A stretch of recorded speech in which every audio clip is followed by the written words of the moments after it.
Okay, I think we're good. I think we're recording. Anyway, welcome. It's gay time. Gay time. Today I have with me my friend Noah Polito. Hi guys, how's it going? Noah, so before I begin this, it's been a little bit of a hiatus. I've been really busy, and also I recorded this with Noah, I think like a month ago, and then the recording got lost, so we're re-recording this. Zoom sucks, guys. Yeah, do not do it over Zoom. Do not do it over break. Do it in person if you can. Yes. But Noah Polito, do you remember how you and I met? No. This Wait, yes. Because it was on Sunday. Mhm. I ran into Jude, and we invited your guys' apartment over for breakfast. And you guys came over, and we played Quiplash and cooked leftovers and just bonded. Okay. And I think that's how we met. That's how we met. I remember that. I like everyone's perspective because from my perspective, so your perspective, you met Jude. He said like, hey guys, we're going over to Noah's place to eat. From my perspective, I ate a donut Sunday morning and I was starving. And my friend Jude was like, Matthew, do you want some food? We're going to this place, guy's named Noah's place. And I was like, yes, please. Then we stopped by, we played Quiplash. I remember vividly eating some gummies that were on your counter as Joe and Arnold discussed how they make their eggs in the morning. But no, That's probably a heated debate. Probably. I want to tell you this right now. The first week of school was like a weird fever dream for me. People are gonna say, Matthew, you did this, and I would just be like, yeah, I probably did. I'm gonna give you a book. I probably did. Yes. What was it? But no, yeah, that was. And then I feel like, so we met there. But I remember another time when we actually became like closer friends was over one break. You invited me out. So I invited you out for drinks because I just turned 21. Yes. So Chili's. We went to Chili's. That was great. It was an amazing time because it started off as me being like, this is our first time hanging out. This should be really interesting. I know we've never done this before. Yeah. And it ended with me just saying how much I love Noah, you know? It was great. Yeah. He was a few drinks in. I was the DD. Yeah, It was a good time. It was a great time. It was an amazing time. Yeah. But speaking of that, I think today's topic, I think we're going to just talk about us directing 2 projects. Okay. Because that day, actually, when he picked me up for drinks, I drank a little bit beforehand and wrote my directing 2 project, which was really funny because people looked at the script and said, like, oh, it seems a bit disjointed and like a little messed up. And I'm like, that's good. I didn't tell him I was buzzed when I wrote it, but in the back of my head, I was like, if I can write this buzzed, I think I can do this sober. Yes. But yeah, let's get into it. Noah, do you want to talk about your project? Yeah. So my directing 2 final was about a young man named Nate who had to take care of his alcoholic father and goes on a journey of realizing that he is just as broken as his dad. Essentially. Yeah, I think that's the gist of it. Do you know, I know when you write scripts, you ask a question of, you asked a question you asked yourself a question when you write your scripts. What was the question you asked when you wrote this one? The question I asked myself when I wrote this script was, how do you continue to hate someone when you realize that they're just as broken as you? And what does that say about yourself? That's essentially where the inspiration came from. And I applied that to a alcoholic father and a son who's a musician. So, yeah. Nice. I feel like we can start with your stuff and then we can bounce back and forth it comes up. But what was your favorite part about working on that project? Favorite part? It's the collaborating with people, right? Working with Diego, working with Caleb, working with Chris and Rose and Gabe and Post. I think it's the best part of set for me is when you as a director feel useless because so many talented people are doing things for your project, even though it's your vision. As Tarantino says, it's not your job to create the vision. It's your job to have the vision and then get talented individuals to make it for you. Yeah.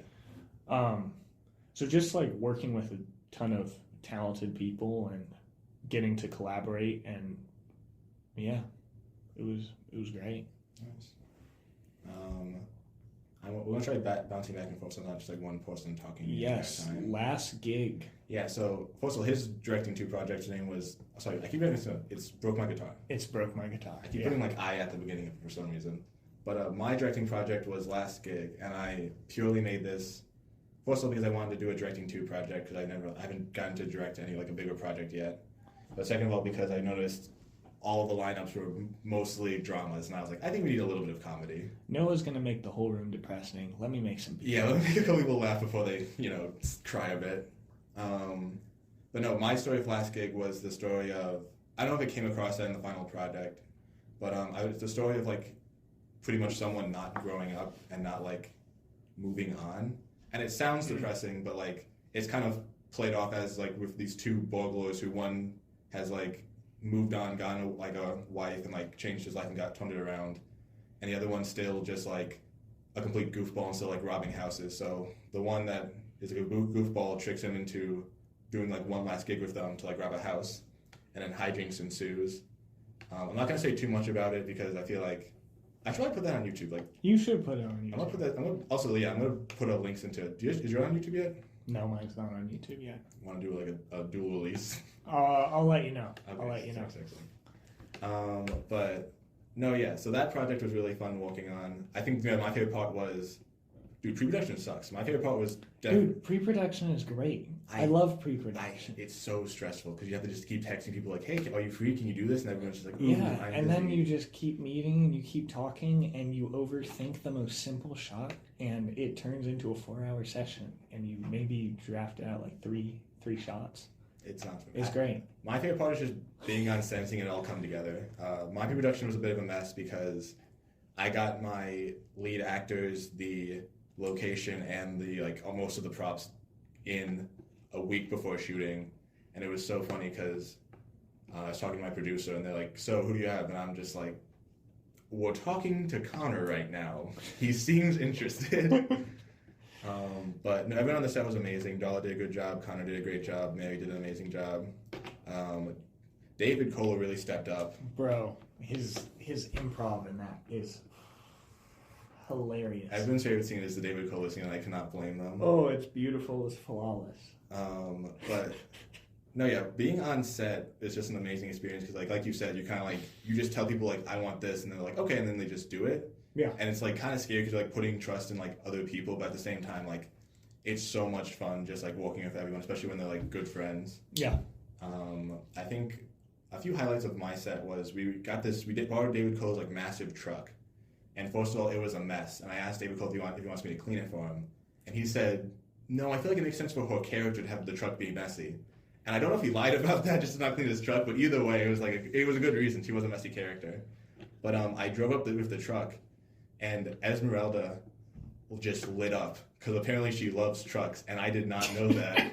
So I just turned to the side, and she's like, "Can I drive that?" And I was like, "You can drive it on the last day if you want." And I've never seen her get so excited to do something so mundane.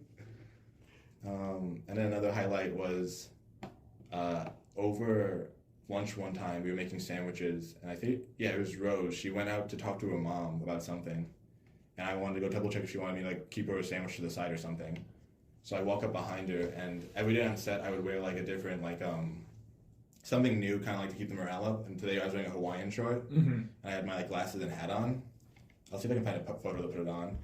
But it was funny because Rose's mom didn't know I was wearing that, and she saw me, and she thought it was part of the last game. Yeah, so she starts dying laughing, and I get really embarrassed, and then Rose starts laughing, and because I have two. This was just my outfit, guys. Literally, I had 2 generations. It was the only clean thing I had in my closet. I don't think you understand the amount of damage it does to your pride to have 2 generations of people together. The worst part was when Rose keels over in laughter, and then I also keel over because I think it's funny that she's laughing so hard. So the camera is a FaceTime call, and the camera just follows me down as we're both laughing. That's beautiful. Yeah, there's some other great highlights. It was funny just working with the entire crew. We did an amazing job. Yeah. But do you have any highlights from your set, pre-production, post-production? Pre-production. So originally we had an actor from outside the school, and he bailed on us because he got accepted into an acting school in New York. Oh, nice. So last minute, we're rushing to look for the right actor to play the lead, and so I would reach out to multiple people asking for auditions, and Caleb Shantz just comes up to me and goes, "You're looking for a lead?" And I'm like, "Yeah." He's like, "Can you send me the script again? Are you cool if I send in an audition?" And I'm like, "Sure, why not?" He's like, "Cool." And everyone I'd sent auditions out for, or requested auditions from, I sent them sides, and I sent them what parts of the script I want them to read for. And all of a sudden, as I'm waiting on other people, I get this text from Shantz, and it's a video.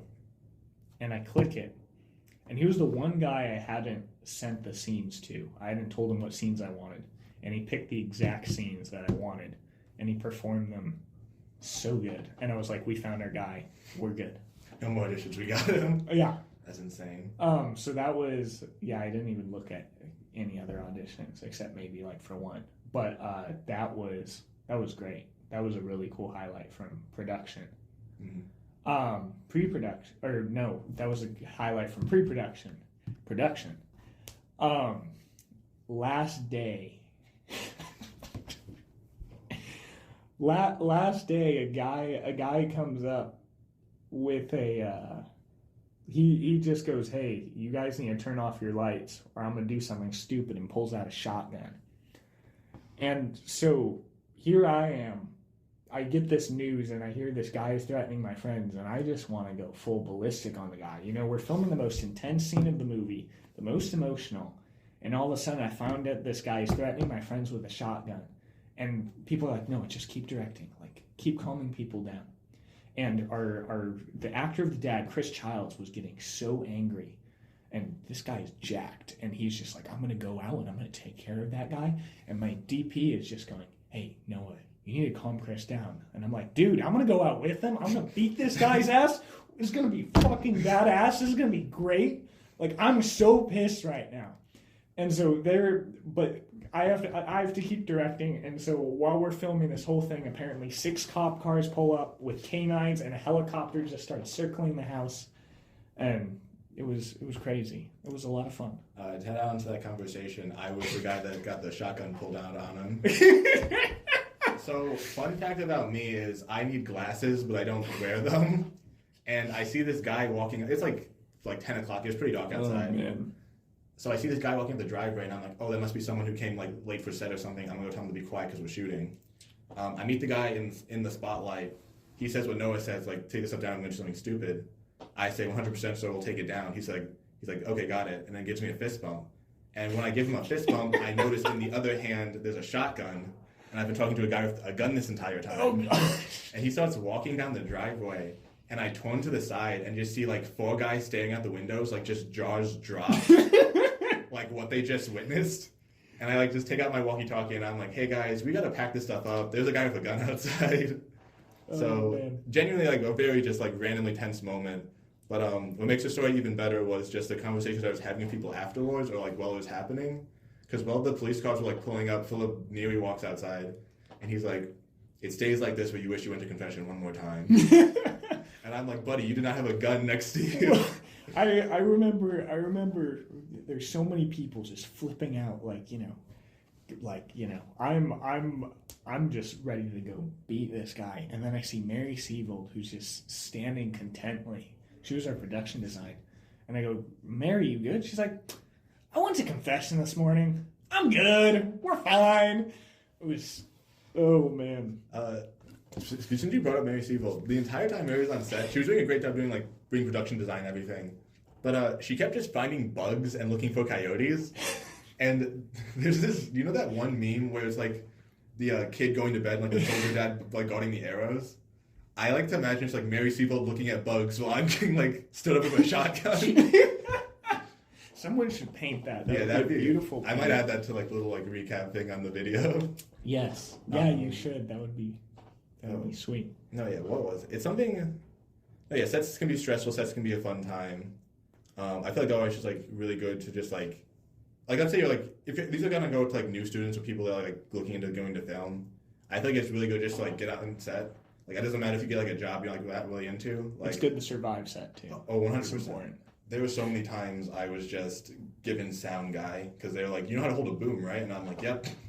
And I gotta find these videos. Like I enjoyed being sound guy, but I would like lock in. So like looked like I was about to like actually lose it in like 2 seconds. Yeah. And Gabe has a video of me holding a boom mic, just like stone cold, looking dead at the actors.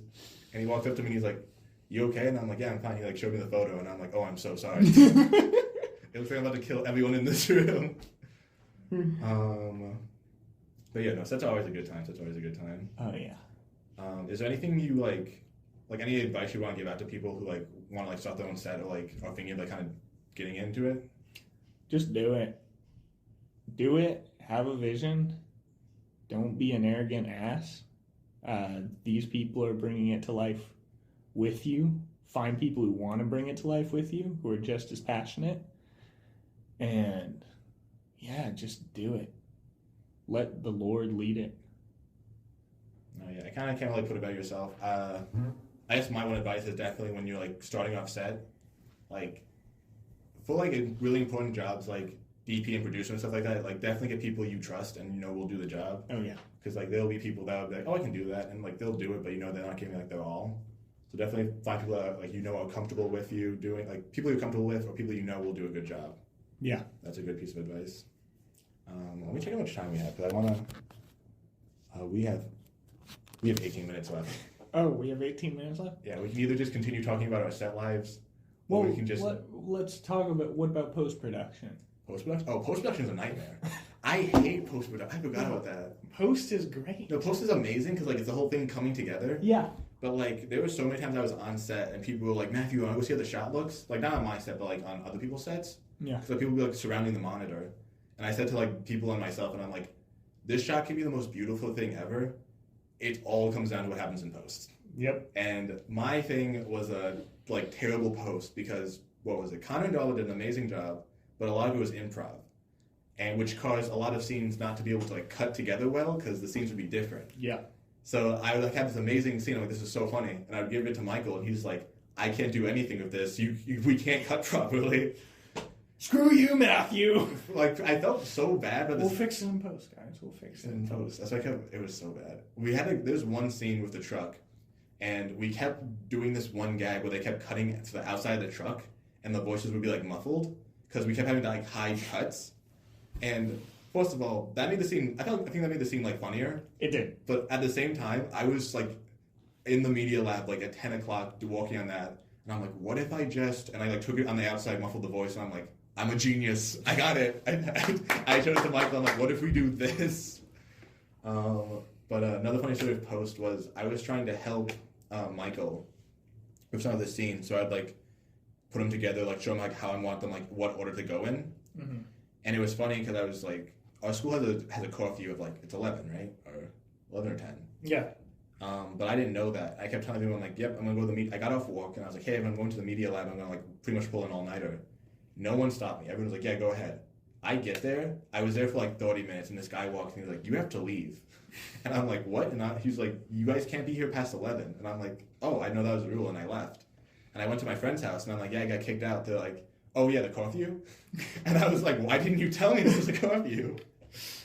Yeah. But yeah, so yeah, getting it all figured out with Michael was fun. And then Hector did sound. There was a couple times where Hector just added random sound effects, and I was like looking at him like, dude, people are gonna notice. And he's like, no one's gonna care, no one's gonna notice. And then when we played it, no one cared and no one noticed, but me and Hector would just like glance at each other with this giant smile on our face. And then I believe Rob did an amazing job coloring. So that was I had like just an amazing team. Everyone did a great job. I'm like really happy with how like quickly they got it done, like all the effort they put into it. Like I'm pretty sure like most people like were like doing it like night before. I remember like going to the media lab.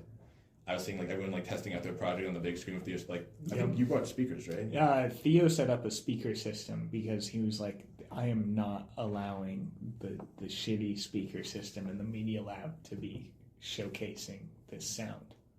He was like, I need the stuff from the recording studio. So we brought in speakers, hooked it up to the thing. And it's just sound. It was like being in a theater. It was fun. It was good. It sounded great. How was your post-production? It was great.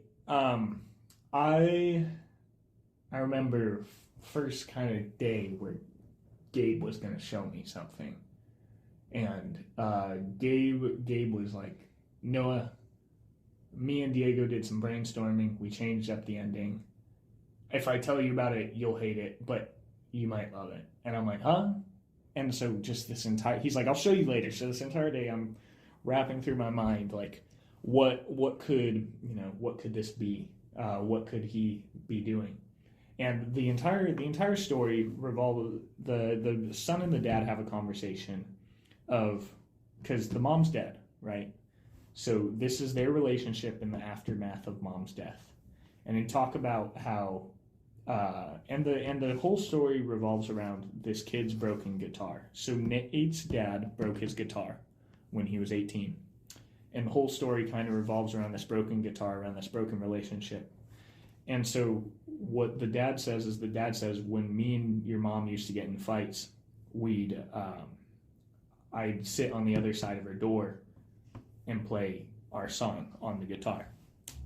And so the father and son have a fallout, and eventually Nate comes back to his old house after his dad is dead. And at the end, he plays his guitar, which is now fixed on the other side of the door. And the original ending was, we see the other side of the door where dad would be, and it's just empty, but it's like we're still hearing it. Now, when Gabe brought me in that night, he had cut it so we actually physically see dad, although dead, on the other side of the door, and it was a match cut. And it just, like, I remember seeing the first thing how I'd imagined it, and I was like, oh, this is good. And then he showed me that, and I just started bawling. And I was like, yes, this is the ending we want. So that was one of the biggest highlights of Post. Just collaborating with Gabe was great. I love collaborating with him. It's always a good time. We're always challenging each other. The last day we went over to my house and just worked at it until we thought it was perfect, and then smoked cigars, and that was a blast. So as far as getting it picture locked, that was great. Rob killed it with color as usual. Doing sound design with Theo was just a blast. Because we would brainstorm all these things, and in pre-production he had written original music for the thing. So just working on those songs and sewing intentionality that went with the story and how these lyrics line up with the story symbolically. And then just seeing it all come together in sound, and doing so many sessions where we just listen and make sure that every sound works, every sound is right. It was a blast. So, yeah, recorded a ton of a sound. You know, we have a scene where he's at a concert and it's a bar, and we had to fill it with sounds of people to make it sound more full. And so you have Diego, our DP, shouting into the mic, "Have my children, please!" And so if you listen closely, Diego is shouting in the crowd, "Have my children, please." So that's little stuff from Post. I love. So I was tagging off, like you said, with like Gabe and like Diego, like, having fun with the edit. It's really fun when like the people on set kind of like understand the story and the characters like either just as much as you do, like a little bit more. Yeah. There was several like I said, it was improv, a lot of it, and there were several scenes where Darwin kind of like, can we do this because it would be funny and it would make sense for the characters. Yeah. And they would like shoot out the idea to me, and I'm like, that's actually a really good gag. Yeah. Yeah. On my set, there's a scene with Mary, like the beginning scene, and like she's just surrounded by tissues, and we just kept adding tissues to the scene because we're like, oh yeah, she's like dying. There's also another scene with Dala where they're like opening drawers looking for like stuff to grab, and like there's one scene where she like opens up, she's too like short to look into it, so Connor has to pick her up. Yeah. And that was purely because we like on set we kept noticing like it was hard like aiming the camera to get both Connor and Dala because they're like different heights. Yeah. Like there's a whip pan scene where it kept like whip panning between like Dala and Connor's face. That was great. And it was funny because when it was Connor whip panning, you would just see like literally just Dala's hair, and when it was Dala, you just see Connor's chest. So we just kept making jokes about how short they were compared to each other, and it kept like adding on over set. But another thing about post production was it's always scary showing people like the like unfinished product to get like Oh my people's God. feedback. It's terrifying. It's worse with a comedy because like with dramas and stuff, people are like internalizing it and they're like, okay, I get like they can be like thinking like, okay, I get this. With a comedy, But if you don't get an audible laugh, if you don't get like a snicker or like a smile or something, you're just like, oh bone it, start over. We're not doing this. yeah, It is terrifying, but it's so much fun when it all comes together and people like dying laughing. oh yeah, it's great. Yeah. What was your favorite scene that you like in the final product? What scene spoke to you the most or hit for you the most, or just did you enjoy? It has to. It's technically the last scene, but still, we shot on the first day. It's the scene when Connor throws away this cigarette, which I don't know if we cut properly. I think we cut it before he throws it away, which makes me kind of Yeah, mad. You should go back And fix it. yeah. I have to if I put it up again. But that was my favorite scene because it's kind of just like the period for both their characters. Because Connor throws away the cigarettes, which symbolizes his relationship to Darla's character, and it cuts to Darla in the back of her truck, just like trying to start this lighter that won't start up anymore, which symbolizes Connor's character. And I remember shooting that and just being like, oh, this is deep. It's so funny when I got the lighter because like the whole point of the lighter never lights because it's like symbolizes like Connor's like pretty much passion for like the relationship and like it's gone. It never lights anymore. Yeah. And when I got the lighter, I thought it was going to light. So I kept like flicking it, but it wouldn't start up. And I told that to Joe, and he's like, "Do you want me to get some like lighter fuel for it?" And I'm like, "No, this is perfect. That's exactly how I want it to be." And I gave the lighter to Darla for that scene, and I was like, think of the person you care about the most. If you get this thing to light, they come back into your life, knowing full well that thing's not going to start out. Oh. Also, funny thing about that scene was afterwards, I put lighter fluid in the lighter and gave it to her without telling her, and just left it at her apartment. So nothing happened. I came back like a few hours later, like, did anything light on fire? She was like, nope, but thank you so much for giving me this lighter. And then another thing was when Connor gets the U-Haul shot in the movie, this isn't my favorite scene, but the backstory behind that's really funny because, like I said, everything we got was like a week beforehand. I walk into a U-Haul store and I ask the guy, can I borrow a U-Haul shirt, like buy one? He's like, get the order online, and I'm like, oh, I don't have time for that. And he's like, I can give you an extra one if you want. And I'm like, oh, sick. So he gave me his address. I drove to his house, picked it up, and then just used it. Dude, I sent him the video recently, and he was like, dude, this movie has some flaws, but like genuinely, this is some cinematic stuff. I really enjoyed this. This is some nice stuff, dude. Nice job. Once again, I'll probably show you that or put that in the post thing because it's such a funny text. But yeah, I think I gave that to Alex. I think Alex is the U-Haul shirt now. Yeah. But what was your favorite scene? What was your favorite scene shooting or one that stood out to you the most? Gosh,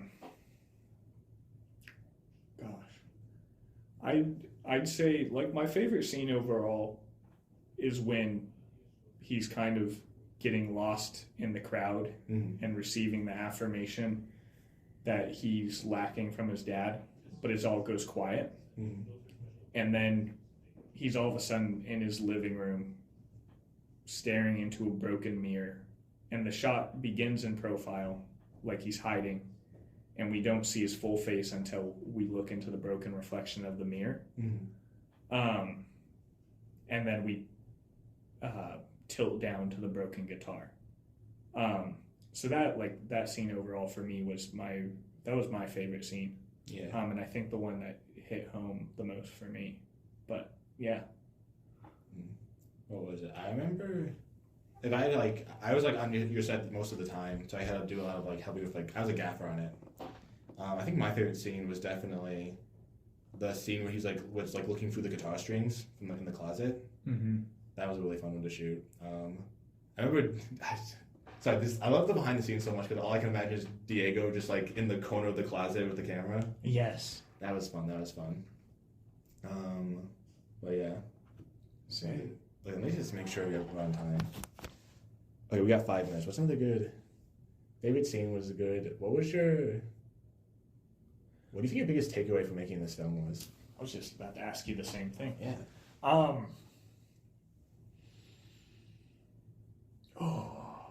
Biggest takeaway.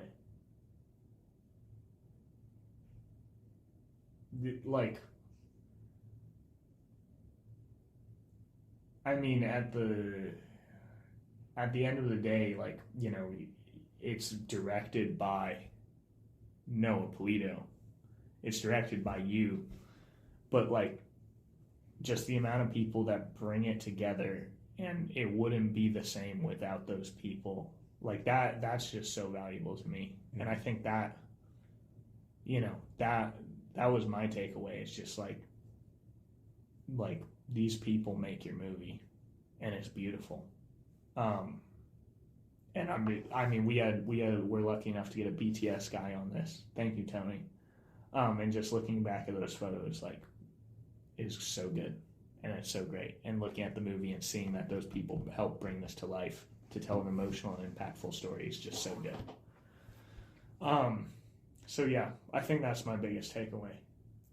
I feel really bad now because I was gonna say like something like, oh, be consistent because all my things like weren't lined up properly, and you dropped this banger just like it was the team that was my biggest takeaway. Like, you can fix this in post. Matthew, just like put mine at the end, and you can put Yeah, I'll switch them around. No one will notice. Yeah, exactly. Oh my gosh, I feel really. Give me a minute. I gotta think. Here, go. I think like building off your thing. I think my biggest takeaway is just to like trust the people on set. Because if you built the team properly, you should not worry. You should like just say I want this, and then trust and know that they will like do the best to get like what you want done. Hector was my sound guy, and there's so many behind the scene takes of me just being like genuinely scared. Like Hector, we good? Because like he would just like set up in a boom pole and like kind of walk away. Yeah. And I would just be terrified because I'm used to like one guy like holding the boom pole like 24/7, like moving and stuff like that. But and Hector, you've also done sound. So. Yeah, I've done sound. So I'm like, this isn't how you do it. You're supposed to like, but like Hector knows what he's doing. But there's so many takes of me just being like, Hector, we good? And him just being like, yep. And I'm like, I don't know if we're good, but we're rolling. Yeah. But no, yeah, just trusting people. Trust and over communication. Oh, 100%. There was one day, this is my bad. I miscommunicated with David Cole about what day we should meet up for his shoot. So he canceled on me. Esmeralda was busy because she had work, and then Philip, I'm pretty sure, dropped out because of something else. So like half the crew was just like gone. So I text the remaining crew, and I'm like, okay, guys, we're gonna have to lock in today. We're gonna be doing these scenes, so get ready for that. But we did it. We knocked it out. We picked and chose like what scenes we could get done, and I'm pretty sure like because of that day actually we got done like faster on Sunday than we were planning to. Yeah. Which was great, but it was like really scary just like waking up with like 5 texts all being like, I'm not coming today, and then me being like sick. That's great. This is great. Just what I wanted to hear. Yep. But yeah, I don't know if this happens to you. Before sets, I always feel like really nervous. I have like weird dreams, and the dreams are always just me being late to set or me just missing set. Mm-hmm. And it's always funny because like I'll wake up and I'm like, oh, that was just a dream. Oh, that means I have to actually go to set today. Yep. But yeah, I think my worst one. My roommates told me this. So I live on the top bunk, and apparently one night I thought I was late for set, so I jumped off the bunk, ran downstairs. And then like 5 minutes later, I just like slowly walked back upstairs and then like get into bed. No one asked what happened. No one questioned it. They just told me the next morning, hey Matthew, you jumped out of bed last night. Are you okay? And I'm like, yeah, I'm fine. And they're like, cool. That's funny. Yeah. I don't know. Do you have preset dreams or not really? No. Dang, I guess. I don't. I guess it's just a me thing. Yeah. Maybe. Probably should look into that. Probably should get that checked out. Maybe. Just a little bit. Just a bit. Sick. I think that's all the questions we got. Yeah. Anyway, any closing thoughts you want to end off on, or? Happy gay time. Yeah. Now I get to do the mushy stuff. I just want to say thank you to everyone that was on my set, everyone that helped out. Thank you, Whole Guy, for donating. Thank you, actors, for being there. You guys all did an amazing job. This was pretty much turned into a video of us just being like, thank you guys so much. So really couldn't have done it without you, and I really appreciate everything. Until then, it's been a pleasure. Thank you so much, Noah, for coming on. Thank you, bro. Thank you.